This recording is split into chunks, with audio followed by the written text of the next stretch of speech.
মা বাবা চান যে আমার সন্তানটাও মার্কাজুল ফাইজুল কোরআনের যে কৃতি ছাত্র মুআজ মাহমুদ বা সালেহ আহমদ তাকরিম অথবা আনাস মাহফুজদের মতো হতে চায়, তাহলে আমি মনে করি তাদের সর্বপ্রথম দায়িত্ব হলো একটি ভালো মানসম্মত শিক্ষা প্রতিষ্ঠান নির্বাচন করা এবং সেখানে কোন শিক্ষকের মধ্যে এই গুণ আছে যিনি একটা পাড়ার খেলোয়াড়কে আন্তর্জাতিক খেলায় বিশ্ব জয় করার মতো, অর্থাৎ একেবারে মানে পতনোন্মুখ অথবা নিচের একটা ছেলেকে গড়ে গড়ে বিশ্ব চ্যাম্পিয়ন করার মতো গড়তে পারে এরকম শিক্ষকের হাতে তুলে দেওয়া। এবং আলহামদুলিল্লাহ আমাদের তো মানে পরিশ্রম যার পরে আর নেই, এই জন্য এই শব্দটা বললাম, কারণ ঈদের দিন এক দুই ঈদ নয়, আমি বলতে গেলে এই 11 বছরের 22টি ঈদের কমপক্ষে এমন 15টি ঈদ হবে যে ঈদের দিন আমাদের ক্লাস চলছিল। শুক্রবার বলেন, বন্ধ বলেন, রমজান বলেন, আমাদের কোনো মানে ওই বিশেষ ছাত্র এবং আমরা যারা আছি কিছু গুরুত্বপূর্ণ শিক্ষক, আমাদের কোনো বন্ধ, কোনো আনন্দ বিনোদন বলতে কিচ্ছু ছিল না। এই যে মানে বললাম যার পরে আর পরিশ্রম একজন মানুষ করতে পারে না, এরকম পরিশ্রম যখন আমরা করতে শুরু করলাম, ছাত্রদেরকে পরিশ্রম করতে আমরা উৎসাহিত করলাম, অভিভাবকদেরকেও মানিয়ে নিলাম যে তারাও তার সন্তানকে ছাড়া ঈদ করছে, তখন আমি মনে করি যে আল্লাহ পাকের যে রহমত সাহায্য আমাদের প্রতি আসে এবং আমরা একের পর এক শুধু বিশ্ব জয় নয়, আমি বললাম বিশ্ব রেকর্ড করে, কারণ লাস্টের যে 3টা বিশ্বজয় প্রতিটি হলো বিশ্ব রেকর্ড করে। আমাদের খুব বেশি সময় নিতে হয়নি, মাত্র 1 বছরের ভিতরেই আমরা জাতীয় অঙ্গনে, আমার স্মরণ আছে বাংলা ভিশনের কথা মনে পড়ে, আমরা বাংলা ভিশনে সারা বাংলাদেশের জাতীয় প্রতিযোগিতায় আমরা বিজয়ী হতে সক্ষম হই। এরপরে শুরু হলো জাতীয় বাংলা ভিশন, এরপরে আরটিভিতে আমরা ফার্স্ট হলাম, মাছরাঙ্গা টেলিভিশনে, এভাবে করে আমাদের জাতীয় অঙ্গনের যত প্রতিযোগিতা আছে মাত্র 2 বছরের মাথায় আমরা সবগুলো জায়গায় একটি বিশেষ অবস্থান করতে সক্ষম হই।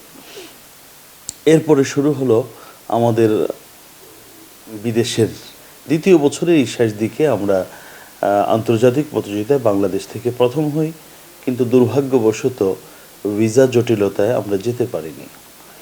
এরপরে শুরু হলো একের পর এক, আমাদের মিশরে আমাদের এক ছাত্র প্রথম হলো, এরপরে আলজেরিয়াতে হলো, কুয়েতে হলো, কিন্তু এই তাকরিম কুয়েতেও হয়েছিল কিন্তু যেতে পারেনি কোভিডের কারণে।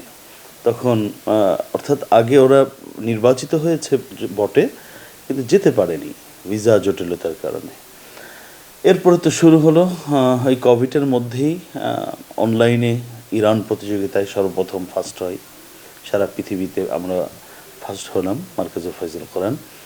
এরপরে সৌদিতে তৃতীয় হলাম, এরপরে দুবাইতে ফার্স্ট হলাম, এরপরে লিবিয়াতেও এরকমই, অর্থাৎ আমরা পুরস্কৃত হলাম। এরপরে আবার সৌদিতে ফার্স্ট হলাম, তুরস্কে ফার্স্ট হলাম, আবার এখন সর্বশেষ কুয়েতে বিশ্ব আন্তর্জাতিক প্রতিযোগিতায় ফার্স্ট হলাম। বিসমিল্লাহির রহমানির রহিম।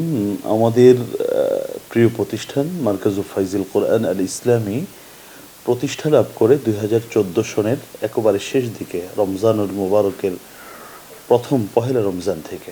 আলহামদুলিল্লাহ, আমরা প্রথমত যখন মাদ্রাসাটা প্রতিষ্ঠা করি তখন আমাদের সেদিন থেকে আমাদের স্বপ্ন ছিল তো অবশ্য এই সারা পৃথিবী জয় করা, কিন্তু যেভাবে একটি বাচ্চা জন্ম নেওয়ার পরেই সে 100 মিটার দৌড় প্রতিযোগিতায় অংশগ্রহণ করতে পারে না, ঠিক তেমনিভাবে আমরাও সেটা অন্তরে লালন করতাম যে এখন আমরা বিশ্ব জয় করার সময় এখনও আসেনি, তবে আমাদের স্বপ্ন বিশ্ব জয় করা। এই স্বপ্ন নিয়ে আমরা প্রতিষ্ঠানের পথ চলা শুরু করি এবং আলহামদুলিল্লাহ আমাদের খুব বেশি সময় নিতে হয়নি, মাত্র 1 বছরের ভিতরেই আমরা জাতীয় অঙ্গনে, আমার স্মরণ আছে বাংলা ভিশনের কথা মনে পড়ে, আমরা বাংলা ভিশনে সারা বাংলাদেশের জাতীয় প্রতিযোগিতায় আমরা বিজয়ী হতে সক্ষম হই। এরপরে শুরু হলো জাতীয় বাংলা ভিশন, এরপরে আরটিভিতে আমরা ফার্স্ট হলাম, মাছরাঙ্গা টেলিভিশনে, এভাবে করে আমাদের জাতীয় অঙ্গনের যত প্রতিযোগিতা আছে মাত্র 2 বছরের মাথায় আমরা সবগুলো জায়গায় একটি বিশেষ অবস্থান করতে সক্ষম হই। এরপরে শুরু হলো আমাদের বিদেশের দ্বিতীয় বছরের এই শেষ দিকে আমরা আন্তর্জাতিক প্রতিযোগিতায় বাংলাদেশ থেকে প্রথম হই, কিন্তু দুর্ভাগ্যবশত ভিসা জটিলতায় আমরা যেতে পারিনি। এরপরে শুরু হলো একের পর এক আমাদের মিশরে আমাদের এক ছাত্র প্রথম হলো, এরপরে আলজেরিয়াতে হলো, কুয়েতে হলো, কিন্তু এই তাকরিম কুয়েতেও হয়েছিল কিন্তু যেতে পারেনি কোভিডের কারণে। তখন অর্থাৎ আগে ওরা নির্বাচিত হয়েছে বটে, কিন্তু যেতে পারেনি ভিসা জটিলতার কারণে। এরপরে তো শুরু হলো এই কোভিডের মধ্যেই অনলাইনে ইরান প্রতিযোগিতায় সর্বপ্রথম ফার্স্ট হয়, সারা পৃথিবীতে আমরা ফার্স্ট হলাম মার্কাজুল ফাইজুল কোরআন। এরপরে সৌদিতে তৃতীয় হলাম, এরপরে দুবাইতে ফার্স্ট হলাম, এরপরে লিবিয়াতেও এরকমই, অর্থাৎ আমরা পুরস্কৃত হলাম। এরপরে আবার সৌদিতে ফার্স্ট হলাম, তুরস্কে ফার্স্ট হলাম, আবার এখন সর্বশেষ কুয়েতে বিশ্ব আন্তর্জাতিক প্রতিযোগিতায় ফার্স্ট হলাম। এটার পিছনের যেটা আমার কাছে যেটা মনে হয়, আসলে যে কোনো একটি সফলতার জন্য যারা পথ চলবে সকলের মন মানসিকতা, তাদের টার্গেট, তাদের লক্ষ্য এক হওয়া জরুরি। পুরো মাদ্রাসায় আমরা শিক্ষকবৃন্দ, স্টাফ, ছাত্র এবং অভিভাবক এই 4 মিলে আমরা একটা পরিবার। আসলে আমাদের পরিশ্রমটা যদি শুধু শিক্ষক কেন্দ্রিক হয় অথবা শুধু ছাত্র কেন্দ্রিক অথবা অভিভাবক কেন্দ্রিক, তাহলে এই সফলতা এভাবে বিশ্ব রেকর্ড করে বিশ্ব জয় করা এটা সম্ভব হয়ে উঠতো না। আলহামদুলিল্লাহ আমাদের তো পরিশ্রম যার পরে আর নেই, এই জন্য এই শব্দটা বললাম, কারণ ঈদের দিন 1-2 ঈদ নয়, আমি বলতে গেলে এই 11 বছরের 22টি ঈদের কমপক্ষে এমন 15টি ঈদ হবে যে ঈদের দিন আমাদের ক্লাস চলছিল। শুক্রবার বলেন, বন্ধ বলেন, রমজান বলেন, আমাদের কোনো ওই বিশেষ ছাত্র এবং আমরা যারা আছি কিছু গুরুত্বপূর্ণ শিক্ষক, আমাদের কোনো বন্ধ, কোনো আনন্দ বিনোদন বলতে কিচ্ছু ছিল না। এই যে বললাম যার পরে আর পরিশ্রম একজন মানুষ করতে পারে না, এরকম পরিশ্রম যখন আমরা করতে শুরু করলাম, ছাত্রদেরকে পরিশ্রম করতে আমরা উৎসাহিত করলাম, অভিভাবকদেরকেও মানিয়ে নিলাম যে তারাও তার সন্তানকে ছাড়া ঈদ করছে, তখন আমি মনে করি যে আল্লাহ পাকের যে রহমত, সাহায্য আমাদের প্রতি আসে এবং আমরা একের পর এক শুধু বিশ্ব জয় নয়, আমি বললাম বিশ্ব রেকর্ড করে, কারণ লাস্টের যে 3টা বিশ্ব জয় প্রতিটি হলো বিশ্ব রেকর্ড করে। কারণ বাংলাদেশ যেমন সৌদি ওই গ্রুপে কখনো প্রথম হয়নি, এরপরে যে কুয়েত কম্পিটিশনে কখনো এটা প্রথম হয়নি, অন্য গ্রুপে হয়েছে, এই গ্রুপে হতে পারেনি। তা আলহামদুলিল্লাহ আমি মনে করি যে সকলের যে আন্তরিক, যার পর নেই এমন পরিশ্রম যখন হলো এবং খুব সুপরিকল্পিত ভাবে আমরা যখন এগুলাম, তখন আল্লাহ রাব্বুল আলামিনের সাহায্য। এটা আসলে আমি একটা ছোট্ট এক্সাম্পল দিয়ে বোঝাবার চেষ্টা করি। সেটা হচ্ছে, দেখুন আমি শুনেছি যেহেতু গর্ভধারণ করে আমাদের মা জাতি, তারা ওই যে 10 মাস 10 দিন যে অনেক কষ্ট করেন, সন্তান ভূমিষ্ঠ হওয়ার পরে চেহারার দিকে একবার তাকালে 10 মাস 10 দিনের কষ্ট সব ভুলে যায় নিমিষেই।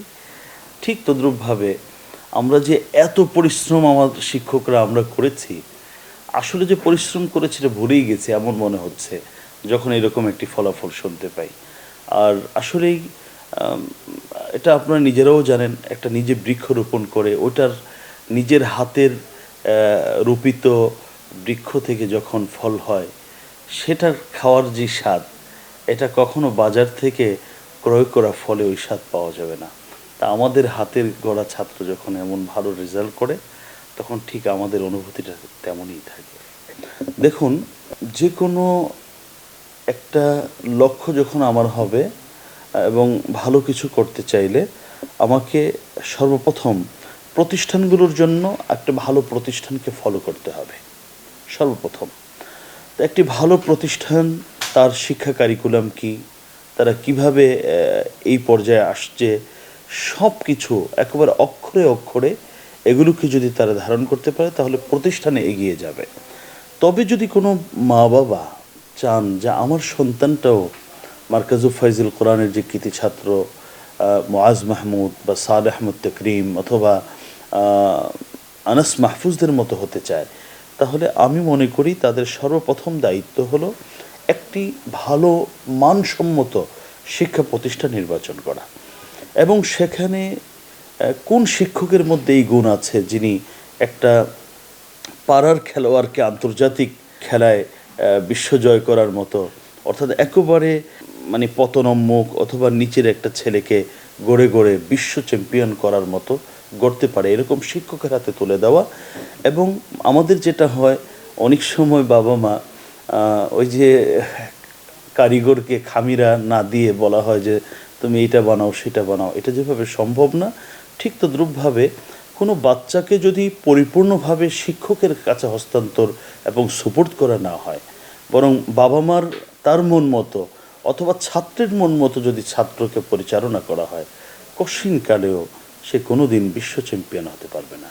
বরং তাকে অবশ্যই বাবা মাকে এবং ছাত্রকে শিক্ষকের মন মতো, শিক্ষক যেভাবে পরিচালনা করে সেভাবে যদি সে নিজেকে পরিচালনা করে, পরিচালিত হয়, তবেই আমি মনে করি এদের মতো হওয়া সম্ভব।